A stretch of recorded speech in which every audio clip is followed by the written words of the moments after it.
စွန်ကြောက်ရဲ့ငပိရဲ့မကြီးသေးရဲ့ကိုကြောပါဖြစ်ပါတယ်ပေါ့နော်ဒီမှာမမဝေကြောပြမယ်ဒီမှာလေးကစက်သွန်လေးကိုရင်ကြောပါတယ်နော်စက်သွန်လေးကို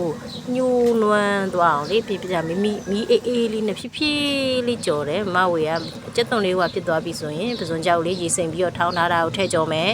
အဲ့ဒါလေးကိုတေချာလေးအဲ့ဒါကိုလည်းမီအေးလေးနဲ့ပဲမှွေပေးပါမှွေပေးပြီးတော့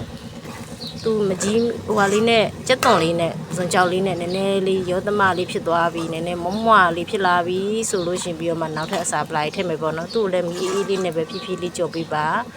နော်မှွေတော့မှွေပေးရမယ်သူကကတ်လို့မရဘူးနော်မှွေနေပါဇက်တိုက်မှွေနေပါမှွေတာရက်သွားတယ်သူကကတ်သွားပါမယ်မီးကိုပေါ့ဖြည်းဖြည်းလေးပဲရှော့ထားနော်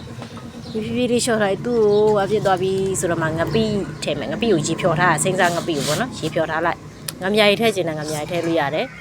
အမြာရီလေးတွေရဲ့ပြီးရင်မကြီးသီးစိမ့်တို့တေးလေးတွေညှက်ထားပြီးတော့ရေနဲ့စိမ်ထားတာပေါ့နော်အဲဥစားလေးကိုထည့်ပြီးတော့မှွေပါမယ်သူ့ကိုလည်းအဲ့လိုပဲမီးလေးနဲ့ပဲထပ်ပြီးတော့မှွေပေါ့နော်တဖြည်းဖြည်းနဲ့မှွေပြီးတဖြည်းဖြည်းလေးပေါ့နော်မှွေတယ်မီးလေးနဲ့အဲ့လိုမျိုးလေးတေချာလေးစိတ်တော့ရှိရတယ်သူတော်တော်ကြားတယ်နှစ်နာရီလောက်ကြာမယ်သူ့ကိုလေတေချာဖြည်းဖြည်းလေးပဲကြော်တယ်ပေါ့နော်နောက်ဆုံးလေးသူကအရန်ကို6ကလေးဖြစ်သွားပြီဆိုမှငရုတ်သီးခွဲချမ်းလေးထည့်ပြီးတော့ဒီအေးလေးနဲ့တော်တော်ကြာထပ်ပြီးတော့ထားပြီးတော့ကြော်ပေးပါတယ်အခုဆိုရင်စားကျင်စရာလေးဖြစ်သွားပါပြီเนาะစွန်ကြောက်